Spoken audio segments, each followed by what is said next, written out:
Muito boa noite a todos que estão aí no canal do Brasil Escola com a gente. Eu sou o professor Guga Valente e hoje eu tenho a honra de bater um papo saudável aqui com o Dr. Jairo Bauer, né, médico, psiquiatra, escritor aí, autor de vários livros, apresentador de programa de TV, de rádio.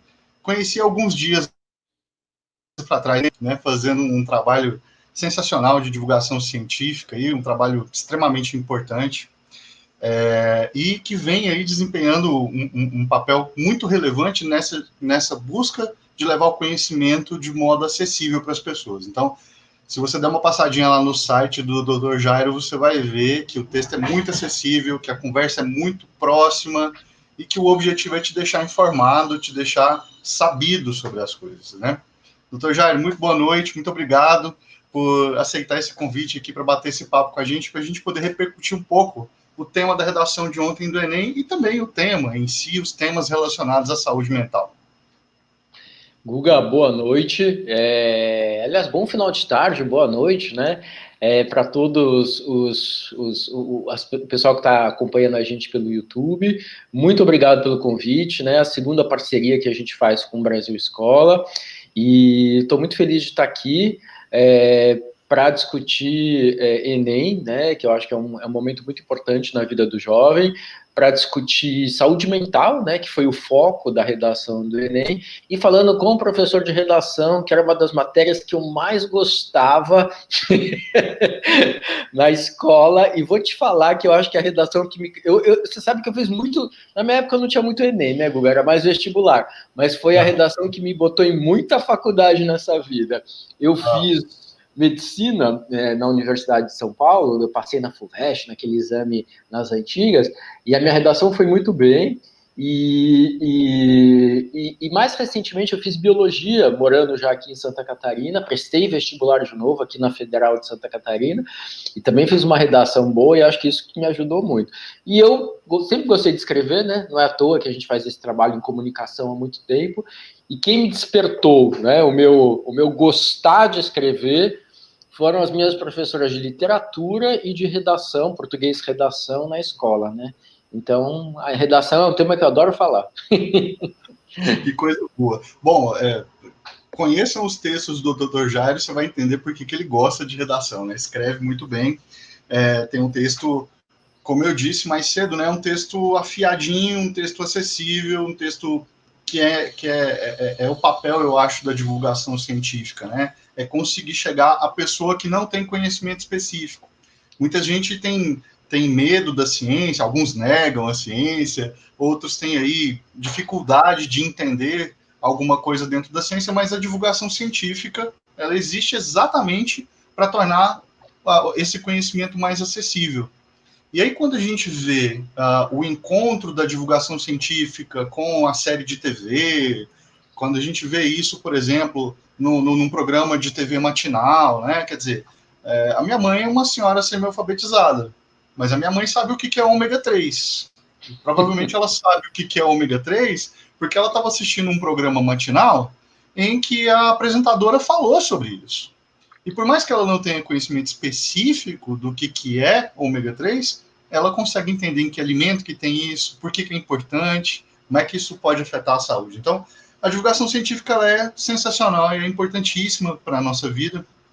E aqui no Brasil nós temos excelentes divulgadores de ciência, nós temos aí grandes cientistas que têm prestado esse papel. Então, a gente volta a atenção para a ciência, especialmente nesse momento de pandemia, quando a discussão sobre a relevância dela, né, vem à tona.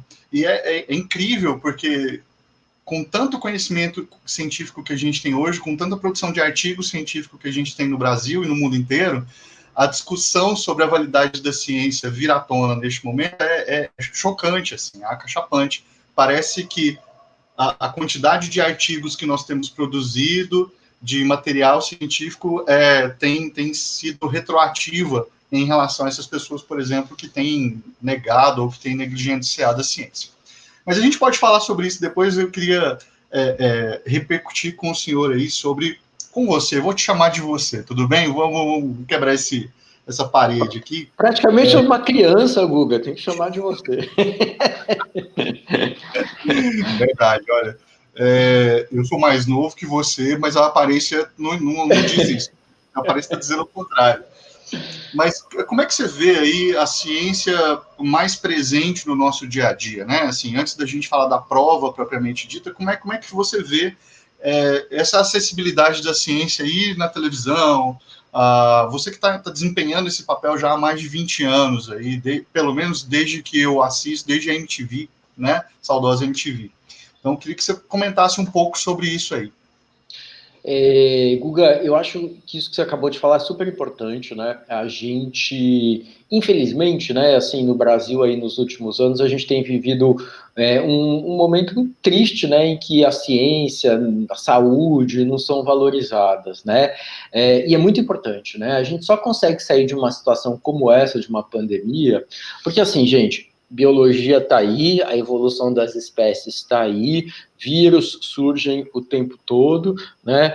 E a gente conseguiu sobreviver, né, durante todos esses milhares de anos enquanto espécie, né, e desempenhar o papel que a gente desempenhou no mundo, porque a gente aprendeu a lidar com o mundo em volta da gente e a produzir conhecimento a partir, né, dessa experiência, né? A gente é a única espécie, ou possivelmente uma das únicas espécies, né, se discute se uma ou outra pode ter um pouquinho, e a gente faz um negócio que chama cultura acumulativa, né? A gente vai acumulando de geração após geração um corpo de conhecimento que vai sendo passado para gerações seguintes, né? Então, quando a gente tem um filho ou quando a gente transmite os nossos genes, além de transmitir nossos genes, a gente transmite uma herança cultural muito importante, né?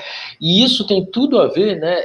Esse corpo de conhecimento que a gente transfere para as gerações seguintes e que fazem com que as gerações seguintes partam de um nível, né, elas não precisam começar tudo de novo, que nem a maior parte das espécies animais, né, a gente começa de um patamar cada vez maior, isso faz toda a diferença, né, então não é à toa, Guga, que em menos de um ano a gente conseguiu desenvolver uma vacina. É um feito inédito, né? Não uma. Talvez a gente já tem, nesse momento, 5, 6 vacinas que poderiam ser usadas. Até o final do ano, possivelmente uma dúzia delas. Né? E a vacina que vai, de alguma forma, transformar a história dessa pandemia, né? Se não do tamanho que a gente é hoje de população, o mundo que a gente tem, com a globalização que a gente tem, o impacto seria ainda pior do que está sendo, né? Então, assim, é muito importante a gente perceber o quanto a ciência pode fazer pela gente, né? E o quanto é importante, né, que os cientistas sejam valorizados, né, que a gente invista em pesquisa, né, que essas pesquisas avancem, né? No Brasil a gente tem visto um sucateamento, né, dessa parte da ciência, dessa parte de acumulação de conhecimento, a gente passa a depender cada vez mais de fora para ter muitas vezes produção científica, para ter disponível recursos, né, laboratoriais, de investigação, porque, né, há um desinvestimento em ciência nesses últimos anos, que é uma pena, né? Então, a gente paga um preço por isso, infelizmente, né? Então, é muito importante que a gente acredite na ciência, que a ciência ajude a gente a percorrer os caminhos, né? E que mais, né? Que as pessoas possam se interessar mais por ciência. E eu acho que esse interesse por ciência vem muito das pessoas perceberem que é uma coisa que é acessível, né? Então, se a gente tira dessa linguagem cifrada, fechada, complexa, que muitas vezes você tem na medicina, na saúde, na ciência, e mostra para as pessoas como as coisas funcionam, as pessoas se interessam muito mais, né? Então, a gente aumenta o corpo de informação da população brasileira e a gente faz com que muito mais gente se interesse por ciência. Então, eu gosto muito, né, assim, eu junto com a minha formação médica e com o meu trabalho de médico, desde o comecinho, desde o início dos anos 90, né, eu trabalho com divulgação em saúde, comportamento, ciência, sexualidade, que são as áreas que eu estudei na medicina e na psiquiatria. Então, é muito legal quando a gente encontra, assim, hoje em dia, às vezes, pessoas tem filhos adolescentes que falam, nossa, eu aprendi um monte de coisa ali quando eu li os seus artigos lá na Folha de São Paulo, no Folhetim, ou quando eu vi as coisas na MTV. Então é muito legal que isso ajuda as pessoas, né, a passarem de uma maneira mais tranquila, mais legal, mais informada pela vida delas, né? Olha, você falando essa questão da importância de a gente acreditar na ciência, de a gente voltar a investir na ciência, eu gostaria de reforçar aqui que o Brasil é um país que produz boa ciência, é um país que tem excelentes cientistas, mas que, infelizmente, estamos passando por um momento em que muitos deles estão indo embora, porque tem laboratórios fora do Brasil dispostos a pagar para eles um salário justo, um salário ok, eles não vão ficar milionários, muito provavelmente, mas vão ter uma vida ok que eles poderiam ter aqui no Brasil. Esses benefícios poderiam ser revertidos mais rapidamente aqui para o Brasil e para as nossas universidades se houvesse um reinvestimento na ciência e não esse momento que a gente está passando de sucateamento de desinvestimento. Né? Esse fenômeno conhecido como fuga de cérebros, né? Que alguns dos seus colegas aí já se mudaram, estão na Alemanha, estão nos Estados Unidos, onde se investe muito mais em ciência por se entender que as soluções dos problemas estão na ciência, não está em outro lugar, né? Mas eu queria falar um pouquinho da prova aqui, né? Eu estava fazendo essa pergunta aqui para a gente poder introduzir esse assunto, para a gente poder chegar nesse ponto. O tema da prova foi os estigmas relacionados a pessoas que têm problemas de saúde mental no nosso Brasil, no nosso país. E eu queria perguntar, né, assim, para você, quais são esses estigmas que são associados às doenças mentais no Brasil? Estou transformando essa frase numa pergunta. Guga, eu achei muito bacana o Enem ter tratado de saúde mental, né? Eu acho que é um tema que está muito presente, né, na vida de todos nós, né? A saúde mental já era uma questão no Brasil antes da pandemia, né? Não é uma novidade trazida pela pandemia. Eu acho que até o terceiro texto de apoio, o infográfico, trazia alguns números que mostravam o quanto a gente é um país que enfrenta os índices, se não é o país que tem os índices mais altos, é um dos mais altos em transtornos de ansiedade e transtornos de depressão. Né, que são transtornos, são doenças, né, que provocam muito sofrimento, muito mal, fazem muito mal para as pessoas, né, atrapalham, dificultam, tornam a vida das pessoas muito mais difíceis e produzem um impacto muito importante na sociedade. As pessoas deixam de trabalhar, se afastam do trabalho, pedem demissão, enfim, né? Então, existe um impacto econômico, social e econômico também muito grande por conta desses transtornos mentais, né? Um dos grandes problemas que cercam os transtornos mentais, Guga, é exatamente a questão do estigma e do preconceito, né? Então, vamos pensar, um indivíduo que está jogando bola lá no final de semana, machuca o dedinho do pé, o dedinho do pé direito, né? E está doendo e dá uma inchadinha. Não tenha dúvida que na tarde do jogo de futebol, ou no máximo no dia seguinte, ele vai procurar um pronto-socorro, tirar um raio-x, ver se quebrou o dedo, botar uma tala, tomar anti-inflamatório para aliviar aquela dor, né? Para as dores emocionais, né, para as dores de saúde mental, as pessoas não têm essa ligação direta, né? Então, assim, às vezes a pessoa está diante de um quadro de depressão, de ansiedade, sofrendo há semanas, meses, anos, às vezes, e a pessoa reluta em procurar ajuda, né? Porque tem medo de ser taxado de louco, porque tem medo de ser taxado de depressivo, disso, daquilo, não entende a saúde mental ou um transtorno de saúde mental como um problema, acha que vai dar conta sozinha do recado, né? Então a gente vê que as pessoas postergam, né? Elas jogam muito para frente ou negam, né, o seu sofrimento psíquico. Acho que num dos textos tinha uma palavra que estava até entre aspas, num dos textos de motivação para o pessoal escrever a redação, que era que a saúde mental não é frescura, né? Tinha algo que eu acho que assim, é um termo que ganhou muita popularidade no Brasil, né? Porque agora certas esferas políticas e do poder acham que tudo é frescura, né? E assim, e realmente o sofrimento em saúde mental está longe de ser frescura, né? É uma coisa muito complicada, muito difícil, que impacta tremendamente a vida da pessoa, a vida dos familiares dessa pessoa, a vida dos amigos dessas pessoas. Então, assim, é muito importante a gente falar de saúde mental, né? né? Então, e acho que o primeiro ponto, Guga, um grande facilitador, né, para que as pessoas tivessem mais saúde mental, é que esse estigma, né, esse tabu, esses preconceitos fossem endereçados, trabalhados, quebrados, né, para que a gente pudesse, de alguma forma, tornar a vida das pessoas mais fácil. Por exemplo, a gente tem que ser feliz o tempo inteiro, né, que é um conceito que vendem muito por aí. Não, impossível, né? Ninguém é feliz o tempo inteiro, ninguém está sempre alegre, ninguém está sempre contente. Tem dia que eu estou mais triste, tem dia que eu estou mais chateado, tem dia que eu estou mais irritado. E entender que essas oscilações acontecem na vida de todo mundo faz parte do que a gente chama de ter saúde mental. Saúde mental é eu ser mais tolerante comigo mesmo, eu ser mais tolerante com o outro, eu entender que tem um dia que eu não estou melhor, eu me reservo o direito de não estar legal, entender que o dia que o outro não está legal, eu vou tirar um pouco o pé do acelerador, eu vou pressionar menos, né? Então, a saúde mental é a percepção desse equilíbrio e dessas oscilações que todos nós temos.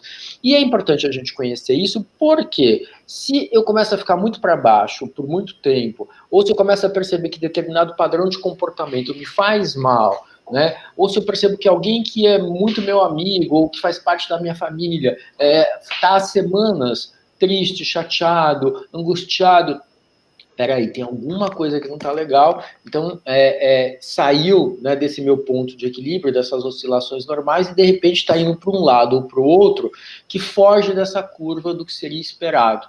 E aí eu preciso parar, se é comigo que está acontecendo, eu preciso parar, prestar atenção, entender o que está acontecendo e possivelmente pedir ajuda, né? Então acho que isso é saúde mental, e acho que esse é um conceito importante da gente dividir com o pessoal. Eu tenho uma pergunta para fazer para você em relação a esse conhecimento que hoje a gente tem em relação a essas doenças, né?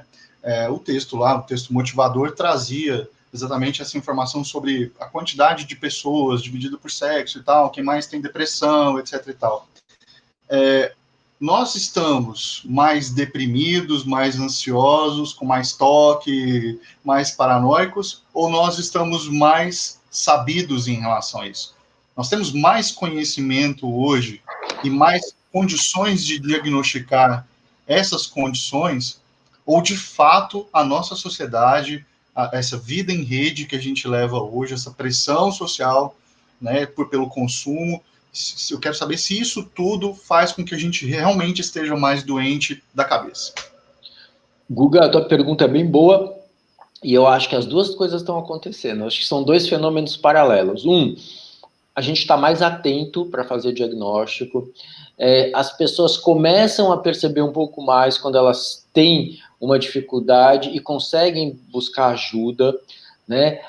Então, não são todas ainda, né? Por isso que a gente tem esse trabalho de tijolinho depois de tijolinho para desconstruir esse estigma e fazer as pessoas chegarem ao lugar que elas precisam, né? Mas as pessoas estão mais atentas, os serviços de saúde estão mais atentos, a gente tem mais instrumentos, hoje a gente faz mais diagnóstico, isso não tenha dúvida, né? De um outro lado, né, ou em paralelo a isso, eu percebo, né, que as pessoas estão ficando mais ansiosas e as pessoas estão ficando mais deprimidas.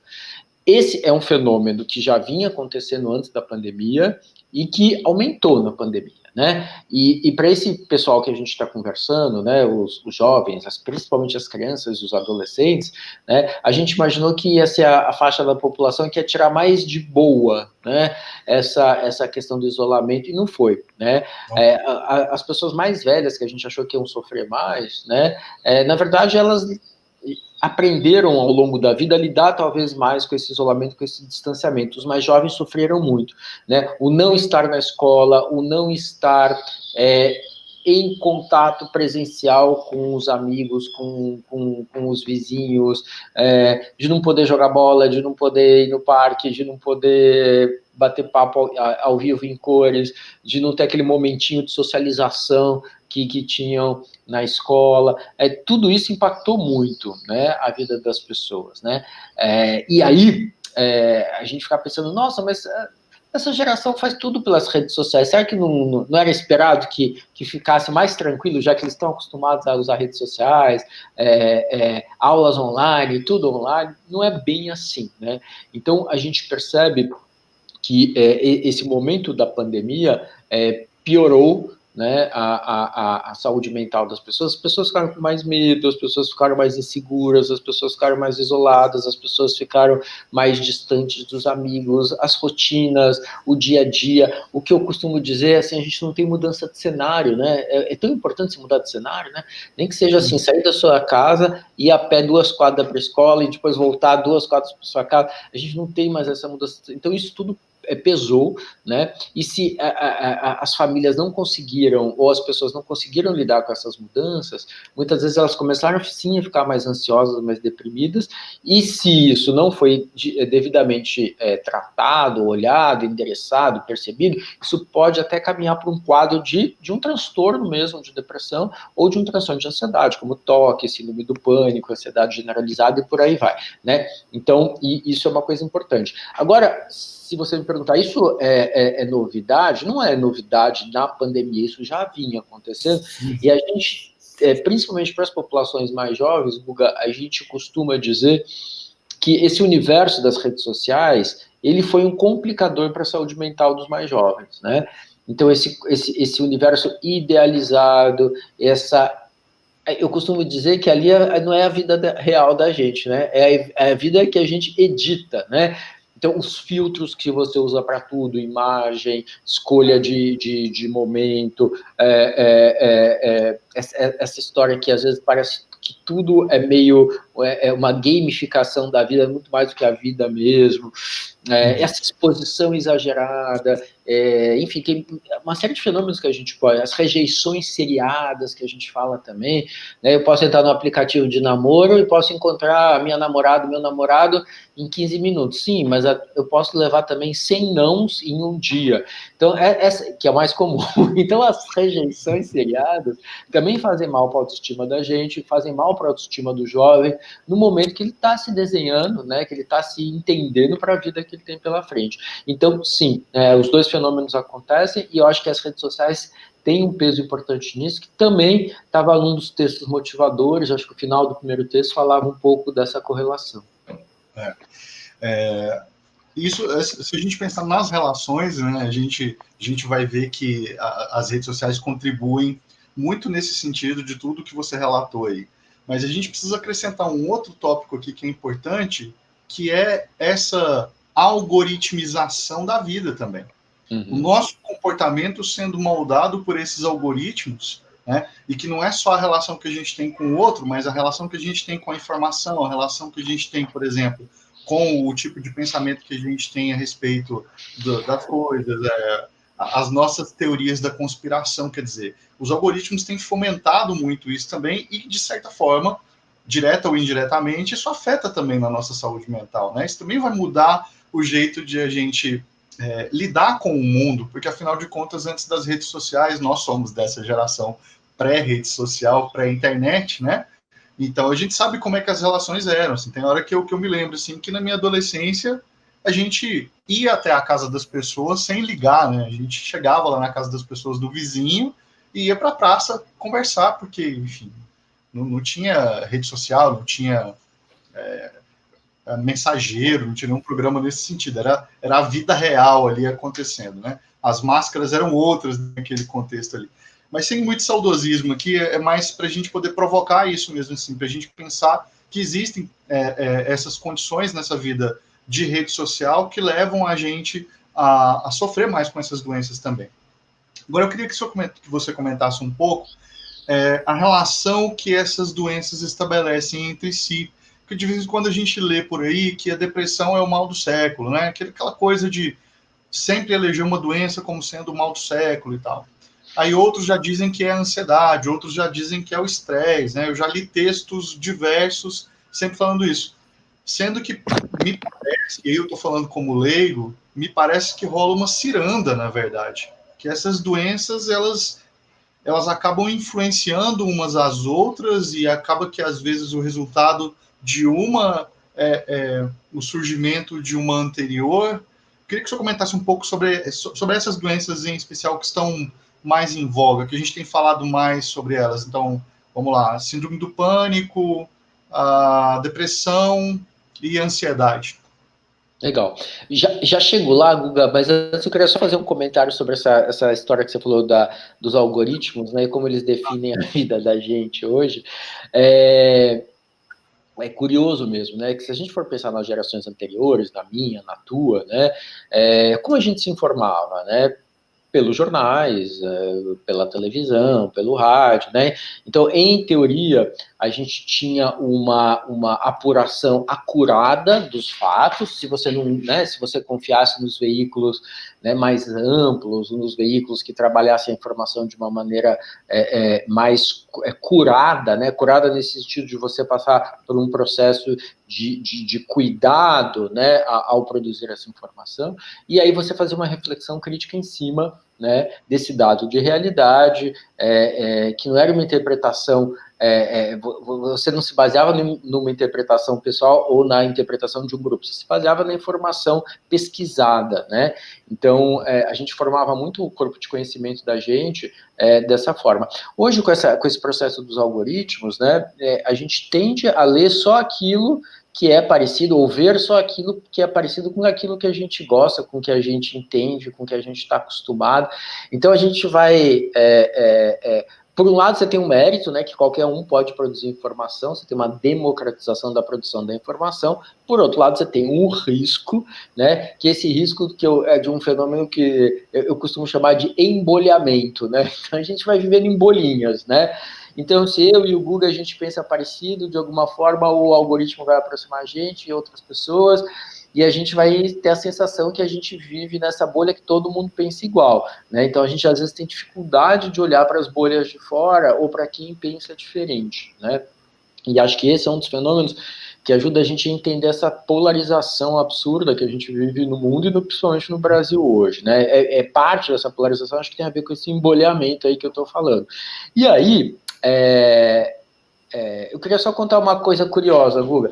A gente escreveu um texto semana passada no UOL, que depois a gente postou nas redes sociais, que basicamente eu falava assim, ó, eu não sou visionário, né? Eu sabia que a vacina ia ser avaliada pela Anvisa com grandes chances de aprovação. Eu falei, ó, semana que vem a gente tem um dado concreto que as vacinas vão estar disponíveis. E a gente tem mais uma batalha pela frente, que é vencer fake news e pessoas que estão resistentes ao uso de vacina, né? Resistentes ou hesitando, né?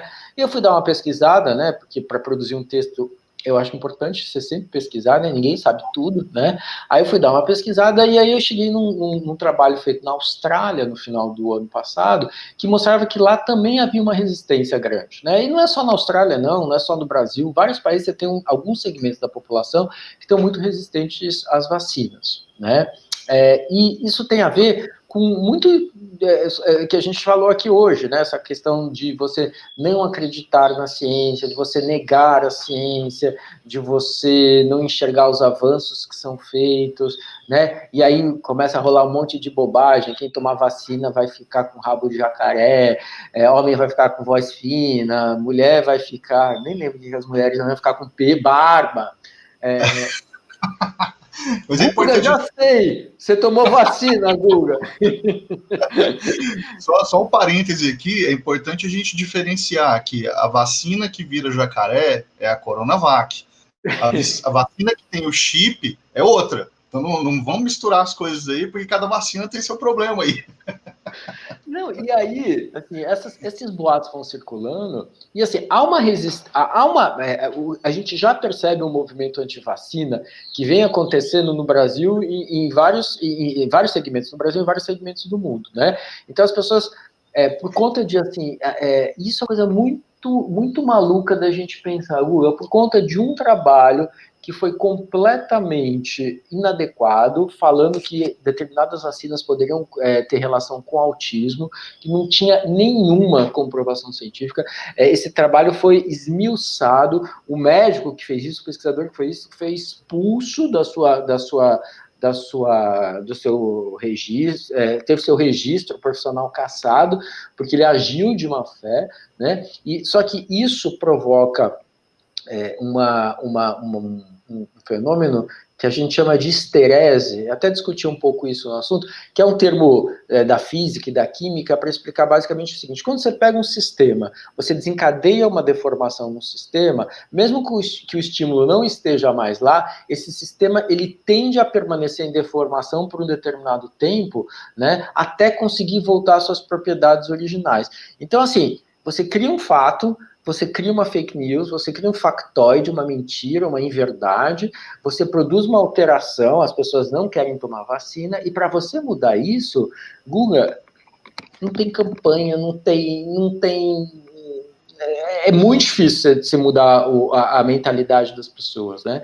Então, e aí, muito cuidado. Eu estou falando a história de bolha, pessoal, porque assim, às vezes você está numa dessas bolhas que estão equivocadas, né? Você tem uma dificuldade maior de sair dessa bolha. Se seus familiares estão nessa bolha, é muito complexo você conseguir fazer eles mudarem a mentalidade deles. Isso é muito importante quando a gente pensa em vacina, que vacina não é só eu vou me proteger, mas eu estou me protegendo, eu estou protegendo as pessoas que estão à minha volta e eu estou protegendo, né, a sociedade, a coletividade, o país, é pensar, né, no coletivo. Isso é uma coisa muito importante. Mas viajei aí, Guga, nos algoritmos, nas bolhas, cheguei na vacina e no rabo do jacaré. Fui longe, né? Desculpa. Mas estamos livres. Em relação à história da doença do século, realmente eu concordo com você. De vez em quando, assim, o pessoal elege, né, uma doença, uma situação, e como se isso fosse a única coisa que está acontecendo, né? Então, quando a gente pensa em saúde mental, a gente costuma trabalhar com alguns grandes guarda-chuvas, alguns grandes grupos de transtornos que ficam embaixo de cada um desses guarda-chuvas. Um dos guarda-chuvas é esse guarda-chuva das doenças afetivas ou transtornos do humor, né? E aí o principal, o mais conhecido é a depressão, né? Mas além da depressão, a gente tem o transtorno a gente tem oh meu Deus, a gente tem a gente tem a depressão, né? A gente tem a distimia, que é uma depressão de pequena monta, crônica, né? A gente tem também isso que a gente chama de doença afetiva bipolar ou transtorno bipolar, que são essas oscilações de fase de mania com fase de depressão. Então, essas síndromes todas, ou esses transtornos todos, estão embaixo desse guarda-chuva dos transtornos afetivos. A gente tem um outro grande guarda-chuva, né, quando a gente fala em saúde mental, que são os transtornos ansiosos. E aí, os mais comuns são exatamente esses que você falou: síndrome do pânico, transtorno obsessivo compulsivo, transtorno de ansiedade generalizada, síndrome do estresse pós-traumático, né? São alguns desses transtornos de ansiedade, né? A gente também tem alguns transtornos de controle de impulso que algumas pessoas se aproximam dos transtornos de ansiedade. Então, são as pessoas que têm dificuldade, por exemplo, de controlar seus impulsos em relação a jogo, em relação à compra, e muitas vezes isso está ligado ou tem como origem um transtorno de ansiedade. E isso casa muito com o que você falou, porque assim, quem tem um quadro depressivo tem uma chance maior, um risco maior de ter um transtorno de ansiedade. Quem tem um transtorno de ansiedade também tem um risco maior de ter um transtorno depressivo. Então, assim, apesar da gente considerar que são entidades diferentes, síndromes diferentes, transtornos diferentes, né, pode existir o que a gente chama de comorbidade, né, as coisas acontecem junto, e muitas vezes é até difícil a gente entender por onde começou, né? Será que o indivíduo tinha um quadro de depressão e desenvolveu uma síndrome do pânico? Será que o indivíduo tinha uma síndrome do pânico e aí desenvolveu um quadro depressivo? Às vezes essas histórias são tão longas, né, em função do estigma e do tabu, que é difícil até do indivíduo lembrar quem começou antes ou o que começou antes, né?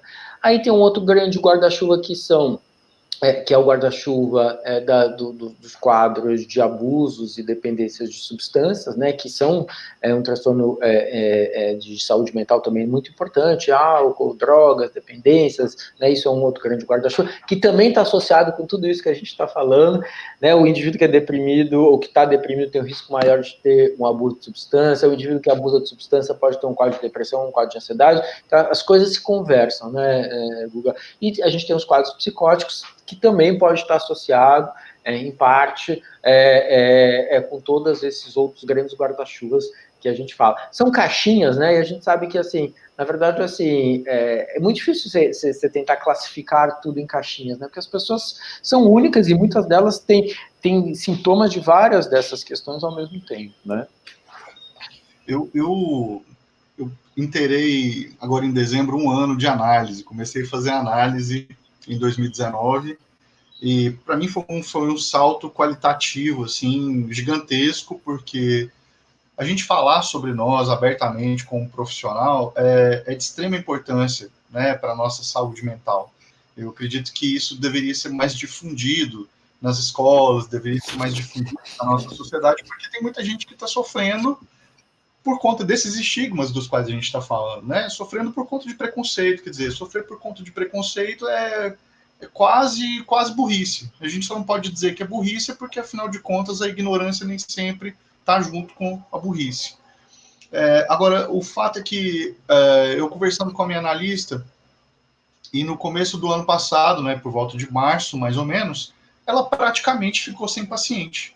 Assim que decretaram a quarentena, ela perdeu um monte de pacientes. E aí eu perguntei para ela, falei, o que aconteceu, né? Porque eu não vou parar de fazer, eu não vou te ver, a gente vai fazer aqui por videochamada, mas o que aconteceu? Ela falou, não, as pessoas cortam aquilo que não é essencial. Elas estão com medo de crise e tal, e elas cortam aquilo que não é essencial.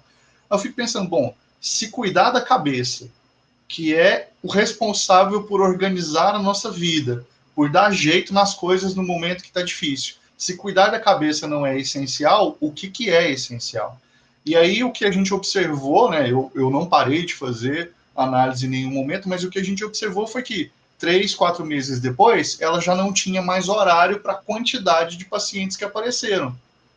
Exatamente, indo ao encontro daquilo que você falou antes. Quer dizer, a pandemia intensificou os problemas de saúde mental. Ela tornou esses problemas mais escancarados. Mas aí, ao mesmo tempo, eu fico pensando, isso ainda é doença de rico e branco, né? De gente que tem condição de pagar um terapeuta, que tem condição de pagar um analista, que tem tempo para sofrer, né, com as suas condições e tudo mais. Quando a gente pensa na população mais carente, quando a gente pensa na população mais pobre, quando a gente pensa na mulher preta, que nunca teve problema em reivindicar trabalho, porque sempre teve que trabalhar, por exemplo, quando a gente pensa nessa população, que espaço essa população tem para buscar a sua saúde mental, por exemplo, dentro do SUS? Hoje, o que a gente tem dentro do SUS para essa população, caso essa população queira resolver seus problemas de saúde mental? Guga, essa pergunta é muito importante, porque, na verdade, assim, transtorno mental não tem classe social, né? Acontece em todo mundo, né? E aí a gente tem até alguns trabalhos muito importantes produzidos, assim, por cientistas brasileiros nesse momento de pandemia, que mostram que o sofrimento psíquico nas comunidades, né, nas populações mais excluídas, foi muito grande durante a pandemia. Então, eu estava lendo, eu não vou lembrar agora qual é essa pesquisa, mas eu estava lendo na semana passada que, assim, os números de quadros de ansiedade e depressão numa comunidade no Rio de Janeiro, assim, atingiram índices nunca vistos, né? Para a gente ver que, assim, primeiro, acontece com todo mundo, não tem classe social, não tem gênero, não tem cor, não tem nada, acontece com todo mundo, né? Acho que esse é um ponto importante. Mas o que você está falando também é verdade, né? Muitas vezes, para as pessoas mais pobres ou que estão excluídas socialmente, não é permitido, não tem esse espaço, né? De poder falar sobre esse transtorno. Não tem, é quase como se tivesse tempo, espaço e recursos para que essa pessoa possa ter o direito de ter o seu sofrimento psíquico e emocional. Mas tem, e é importante que a gente entenda que esses transtornos acontecem com todo mundo. E como faz, né, Guga? Se alguém está precisando de ajuda, se alguém está precisando de algum tipo de suporte. Eu costumo dizer que, assim, na verdade, o primeiro recurso terapêutico que todo mundo tem, né, são pessoas que você confia, né? São pessoas com quem você percebe que você pode dividir não só os momentos felizes e alegres, mas também as dificuldades e os sofrimentos, né? Então, isso, graças a Deus, todo mundo tem, né? E a solidariedade, às vezes, nas populações mais excluídas, dá de 10, né, do que nas populações mais privilegiadas, né? As redes de suporte de apoio que eles criam, muitas vezes, são essenciais para a sobrevivência, né? Para poder existir, né? Então, então, esse é um primeiro passo, né? Então, assim, todo mundo que está de sofrimento, o primeiro recurso a que deve recorrer, que pode recorrer, são as pessoas em quem confia. Pode ser família, pode não ser família, né? Pode ser um amigo, pode ser um vizinho, pode ser uma tia que você nem mora perto, mas você tem esse espaço. Então, acho que isso é muito importante. Se essa pessoa não está dando conta do recado, e muitas vezes essa pessoa não dá conta do recado, o importante seria que a gente buscasse uma rede de apoio, né? Então, por exemplo, eu estou mal, eu te procuro, mas você não sabe como me ajudar, mas você me ajuda a achar uma rede de apoio que pode me auxiliar. E eu estou falando de rede de apoio porque esse é um lado positivo das redes sociais, né? Você tem grupo de tudo, né? Você acha gente que está passando por um momento parecido ou com um sofrimento parecido com o teu em tudo que é lugar, né? Então, tem um grupo de gente que gosta de vestir camiseta amarela, cadê você? Tem gente que gosta de vestir essa camiseta rosa, tem gente que gosta disso, daquilo. Então, é muito importante que a gente busque esses grupos de suporte, de apoio, né? Pessoas que já tiveram depressão, pessoas que já tiveram ansiedade, grupos de ajuda e de autoajuda, né? Que também são muito importantes, né? Isso é muito clássico na questão das drogas, né? Os alcoólicos anônimos, né? Os narcóticos anônimos e por aí vai, né? Então é muito importante esses grupos de ajuda. E aí, se não estiver dando conta, se essas redes também não estiverem sendo suficientes, né? Você percebe que é um funil, né? Então, se eu não estou bem momentaneamente, meus amigos podem me ajudar. Se isso está ficando uma coisa um pouco mais, está se instalando um pouco mais, né? De repente, uma rede de apoio pode me ajudar. Agora, se isso ficar muito agudo, ficar muito forte, e eu não conseguir resolver isso com esses recursos que eu tenho, é importante que eu busque o suporte de algum profissional especializado. E como que a gente faz isso se a gente não tem dinheiro, né? Então, é importante saber que o SUS também tem um atendimento psicossocial. Tem alguns centros no SUS, distribuídos pelo Brasil, que chama CAPS, Centro de Atendimento Psicossocial. Inclusive, dentro dos CAPS, tem os CAPS AD, que são os CAPS que têm alguns setores focados na questão de álcool e drogas. Então, as pessoas têm os CAPS. Na maior parte das cidades médias e grandes, a gente tem universidades. Essas universidades, via de regra, elas também têm um suporte de profissionais em formação de psicologia, por exemplo, que estão sob supervisão de seus professores, que fazem atendimentos muitas vezes gratuitos, né, ou com valores simbólicos, né? Então, a gente tem isso em São Paulo, são as clínicas de atendimento das universidades, das faculdades. Então, é legal também, se você mora numa cidade média ou grande, que tem uma universidade, uma faculdade de psicologia, certamente vai ter alguma modalidade de atendimento, ou gratuito, ou por um valor simbólico. E, além disso, na pandemia, a gente teve várias redes que passaram a oferecer terapias online, individuais ou em grupo, gratuitas, né? Então, assim, muita gente se sensibilizou com esse momento, né? E abriu as portas para redes de suporte que funcionam dessa maneira.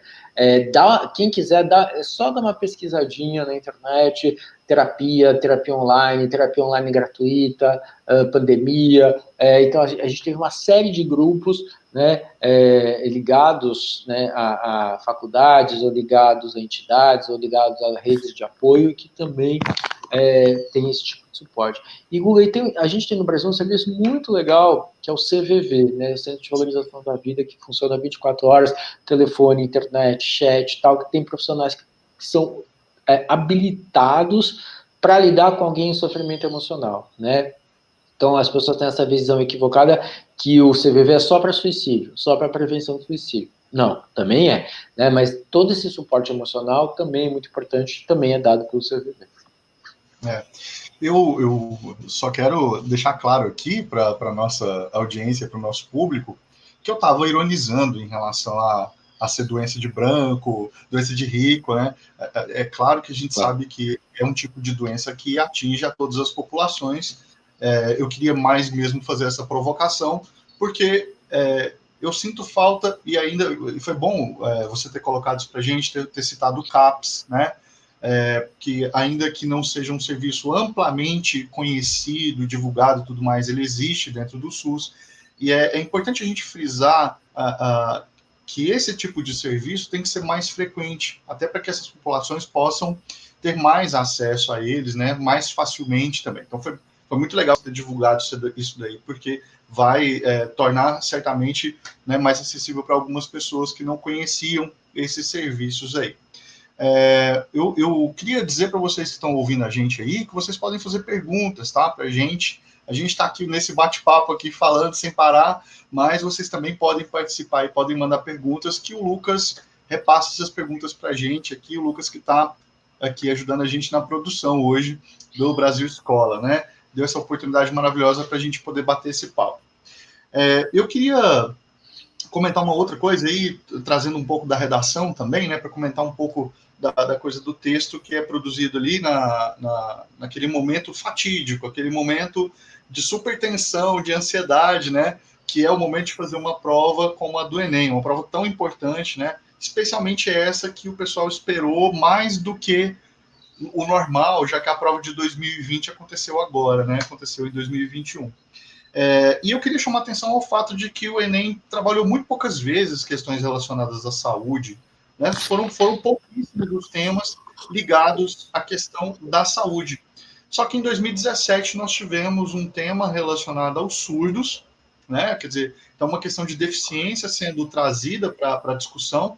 E agora, então, nessa prova de ontem, nós tivemos aí essa questão da saúde mental, né, englobando todas essas doenças que a gente já comentou aqui, que você falou tão bem, aí, que explicou tão bem para a gente. É importante a gente falar assim, de doenças numa prova? Qual que é, na sua opinião, a relevância de a gente discutir doenças, né, saúde, e não só a questão da saúde mental ou da deficiência, mas dos outros tipos de doenças que estão relacionadas à saúde também. Qual a importância de a gente discutir isso numa prova como a do Enem, na sua opinião? Guga, eu acho muito interessante a gente pensar nisso, porque assim, nunca se falou tanto de saúde mental como no ano passado, né? Então, assim, a gente eu e o Guga, a gente conversou um pouquinho antes de começar a nossa live, e eu falei que eu achava que o tema ia ser pandemia, né?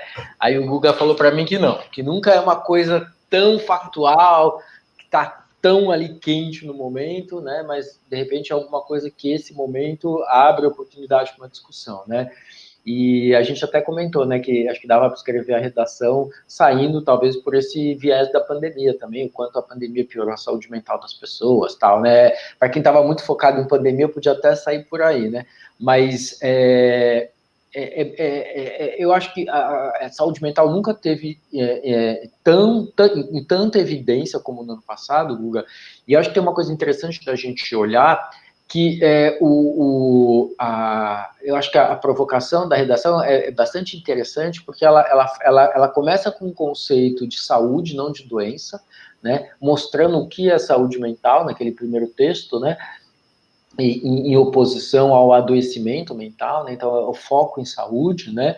Para depois falar do estigma, né? Um segundo texto que fala do estigma, que é uma coisa muito importante em saúde, né? O quanto que a gente percebe que o estigma dificulta o acesso das pessoas aos serviços de saúde. A gente fala muito, né, do racismo estrutural, né?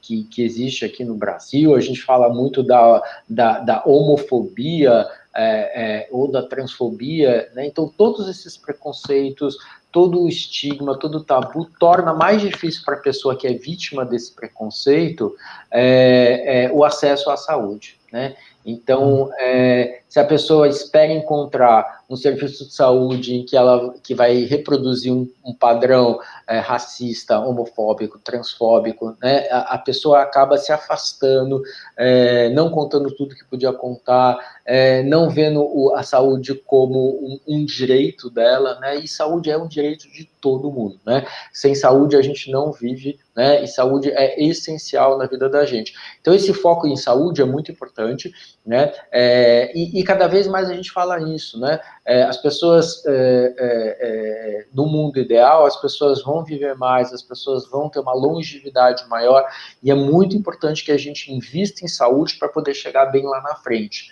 né? E aí, quando a gente fala em saúde, saúde mental é, sem dúvida nenhuma, um aspecto muito importante, né, desse quadro de saúde. Então, muito importante, né, esse foco na saúde, muito importante olhar para a saúde, né, e muito importante que esse tema esteja presente numa redação. Então, achei que foi uma provocação interessante, inteligente, né, de fazer com que as pessoas refletissem sobre saúde, sobre estigma e a dificuldade que o estigma traz para a saúde das pessoas, né, e em algum dos textos tinha esse link também entre a vida em rede social, né, e o impacto que isso pode ter para a saúde mental, que também é um dado interessante, né, como a gente já falou aqui, né, nesse papo hoje.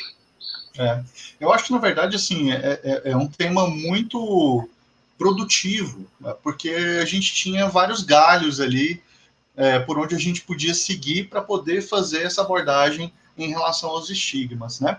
A Tiffany perguntou para a gente aqui se os entraves se relacionam com o estigma. Eu diria, me antecipando aqui a você, eu diria que os estigmas podem gerar entraves, né? Os estigmas podem gerar certos entraves na vida da pessoa. A partir do momento que ela, por exemplo, é taxada como louca, né? Como doente mental, como isso ou como aquilo, isso pode impedi-la, né? O entrave é exatamente isso, né? É um obstáculo, né? Entre a pessoa e o objetivo dela, por exemplo, de se candidatar a um emprego, ou de fazer uma apresentação em sala de aula de um trabalho, ou de repente de tentar, de criar coragem para sair daquele estado, né? Mas são coisas diferentes, não é isso, Jairo? A gente não pode confundir entrave com estigma, são coisas diferentes, né? Eu tendo a pensar parecido com você, Guga. Entraves, eu acho que são muitas vezes situações que a gente mesmo cria. Assim, existem alguns entraves sociais, óbvio, mas tem alguns entraves que são pessoais e a gente mesmo se coloca esses entraves acabam dificultando a gente de dar um passo para frente, né? E nesse sentido, eu acho que o estigma ele pode fazer com que a gente tem um fenômeno que a gente chama de preconceito introjetado, que eu vou tentar simplificar para vocês entenderem, mas basicamente é isso, né? O estigma em relação a uma determinada situação gera um preconceito, um tabu, né? Desde pequenininho eu sou acostumado a ouvir aquilo, a ver aquilo, e a partir de um determinado ponto eu assumo aquilo como uma verdade para mim mesmo. Vou dar um exemplo, né? O indivíduo que acha que ele está acima do peso e que as pessoas que estão acima do peso são pessoas que não vão ter direito a, sei lá, ser modelo, investir numa carreira de modelo, ou conseguir namorar, ou ficar com a garota mais bonita da sala de aula, enfim. Ele tanto ouviu isso, né, que em algum ponto da vida dele ele passa a acreditar nisso. Né? Então ele introjeta, ele põe dentro dele esse preconceito que é de fora, né? E ele passa a se guiar com esse referencial. Então ele nunca vai chegar na garota, porque afinal de contas, né, ele está acima do peso e ele acha que ele não vai ter chance com ela. Ou ele ou ela não vão investir na carreira de modelo, porque ele quer ser modelo, adora ser modelo, mas, né, acha que não vai porque assim falaram para ele que não pode. Né? Então eu acho que esse é um exemplo de como um estigma pode gerar um bloqueio, né? E esse bloqueio pode gerar um entrave nas tomadas de decisão. Sim. É muito legal essa explicação. Então, Tiffany, se você falou só sobre os entraves, sem relacionar isso com o estigma, isso não configura fuga ao tema, porque afinal de contas o foco do tema foi saúde mental. Mas certamente, lá na competência 2, você deve perder algum pontinho aí por conta de não ter levado em consideração a palavra modelizadora, a palavra que direciona qual é a discussão, né? Mas isso é muito difícil de a gente julgar sem a gente estar lendo o texto, né? É muito difícil a gente falar de um texto sem a gente ler esse texto. Então, assim, se a gente for tratar da coisa de modo simplificado, se simplesmente eu utilizei entraves e não tratei de estigma, bom, vai haver uma perda significativa de pontos, mas não necessariamente vai zerar a redação ou qualquer coisa do tipo. O Mário Antônio disse que colocou um se aqui e disse assim, se eu botei na redação mentalmente fraco, né? Se ele usou o termo mentalmente fraco, eu agredi os direitos humanos? Eu não diria que agredi os direitos humanos, mas talvez não tenha sido a melhor escolha lexical que você podia fazer. Realmente não é o melhor termo para se referir a uma pessoa que está passando por algum tipo de problema, né, de saúde mental. O que você diria, Jairo, para a gente? Eu acho que eu vou na tua linha também. Eu acho que o mentalmente fraco, ele cria uma gradação de intensidade que pode ser complicada, né? O que é alguém que é mentalmente fraco? Será que aí você também não está, de alguma forma, alimentando um estigma, né? O fulano é mentalmente fraco. De novo, né? Não dá para a gente saber sem ler o teu texto, sem entender o contexto que você usou esse termo, tal, né? Eu até acredito que foi na melhor das intenções, mas talvez, como disse o Guga, né, a escolha lexical talvez não tenha sido a mais apropriada, porque eu acho que você dá a entender que tem uma gradação como se alguém fosse mais forte mentalmente do que o outro, né? Então, eu acho que talvez você crie, assim, eu não diria que se crie direitos humanos, mas eu acho que talvez da próxima vez podia escolher o termo um pouquinho melhor. Não agrediu os direitos humanos, mas está no caminho, né? Está quase. Bom tomar outro caminho melhor aí.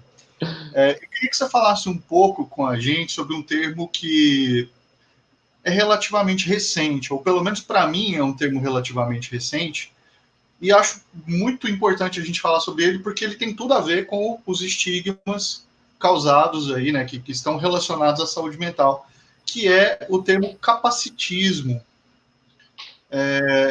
Basicamente, né, me corrija se eu estiver errado, mas basicamente capacitismo significa a gente se referir a uma pessoa, por exemplo, que não fez uma coisa direito, né, não realizou uma tarefa do jeito que tinha que ser realizada, e aí essa pessoa, por exemplo, é chamada de retardada, ou a gente usar, sei lá, o termo louco indiscriminadamente para poder se referir a pessoas que são ruins, que tomam atitudes impensadas e não são, como é que eu posso dizer, não são pessoas diagnosticadas como pessoas que têm problema mental ou qualquer coisa do tipo. Então, basicamente, o capacitismo é isso. Você pode falar um pouquinho para a gente? A gente está quase chegando no finalzinho aqui. Pois é, Guga, exatamente isso. É você se referir ao um tratamento para alguém usando essa história de que o indivíduo... Você usa um termo que é inapropriado, né?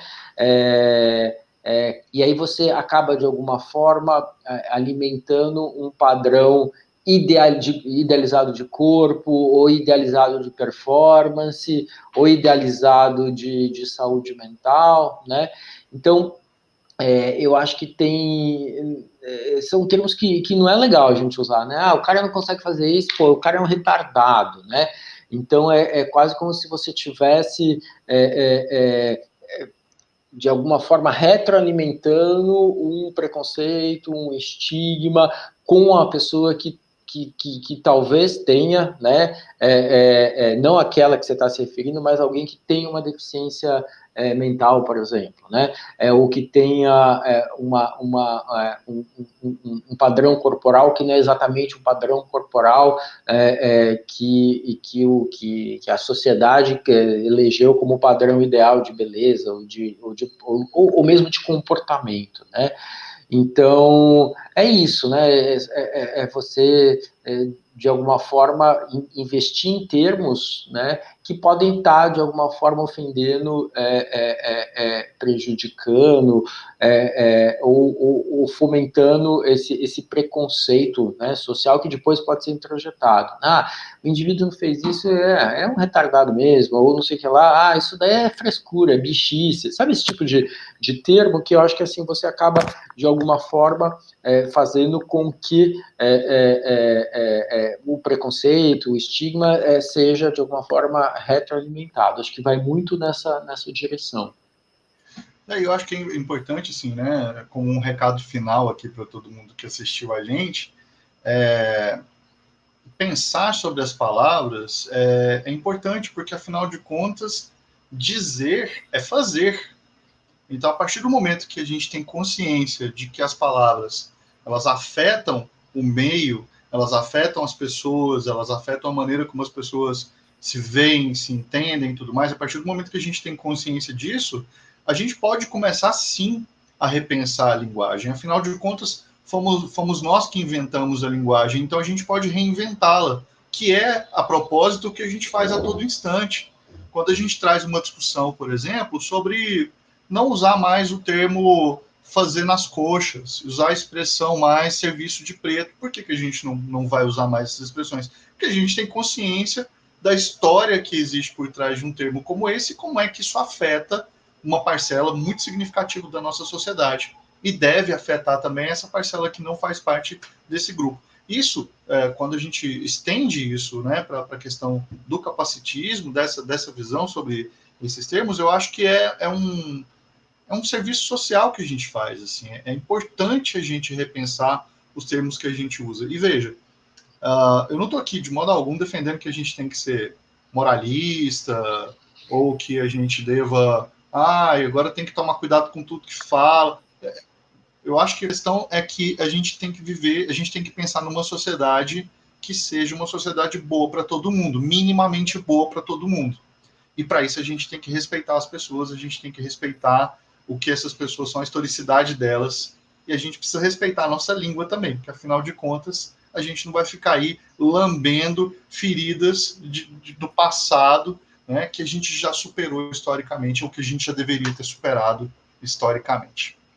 É isso aí. Guga, só pegar uma caroninha nessa última fala, e eu acho que é muito isso, assim, e entender, né, que essas coisas mudam, né? Não é porque eu aprendi isso quando eu tinha 10 anos de idade que eu preciso carregar isso a minha vida inteira.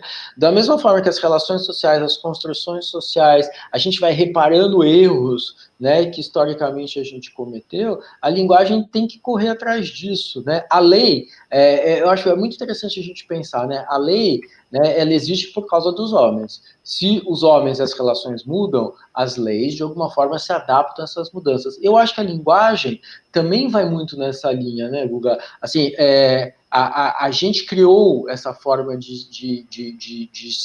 se comunicar, né? A gente criou, ao longo da nossa história evolutiva, né, essa capacidade de usar símbolos, de usar palavras, para a gente passar recados, para a gente se fazer entender e entender o outro, né? Isso também muda, né? Assim, então, assim, e tudo bem a gente aprender com os erros da gente, assim, né? Da mesma forma que a saúde mental a gente tem altos e baixos, né? Eu acho que essa coisa da linguagem é a mesma coisa, a gente pode aprender, né, com os erros, a gente pode mudar esse léxico ao longo da vida, e quando a gente percebe, ou alguém fala pra gente que a gente fez uma coisa que pode não ser tão legal, não é falar, isso é frescura, isso é mimimi, isso é conversinha, isso é politicamente correto, mas, né, qual é a causa que levou alguém a te apontar isso? Né? Então, para pensar nisso, tenho certeza que você vai ser uma pessoa melhor e a sociedade, por tabela, vai melhorar também. Com certeza. Olha, eu queria agradecer imensamente ao Lucas aí, que ajudou a gente na condução dos nossos trabalhos hoje aqui.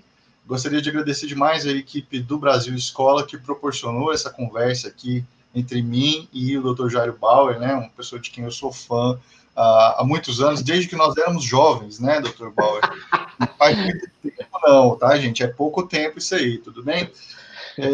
Queria agradecer imensamente a sua disponibilidade aí de falar com a gente. O papo foi sensacional, gostei muito, né, desse momento que a gente teve aqui. Espero que as pessoas tenham aproveitado quanto eu aproveitei. É isso aí, Guga, muito obrigado. Obrigado ao Brasil Escola mais uma vez pela oportunidade. E logo, logo, se Deus quiser, a gente volta aí a se encontrar para fazer outras conversas. É isso aí. Obrigado a todo mundo que assistiu aí. O vídeo vai ficar disponível no YouTube para vocês assistirem depois. Quem perdeu o comecinho, quem quiser rever, quem quiser revisitar aqui algumas coisas que a gente tratou nessa live, né, vai poder assistir novamente aí, tá bom? Vou ficando nessa aqui. Muito obrigado. Tchau, tchau. A E gente se vê numa boa sorte para essa galera no Enem, né, Guga? semana que vem de novo. Então, para o pessoal que tem semana que vem, tem pessoal que tem em fevereiro, boa sorte para todo mundo. É isso aí. É isso aí. Tchau, tchau. Valeu.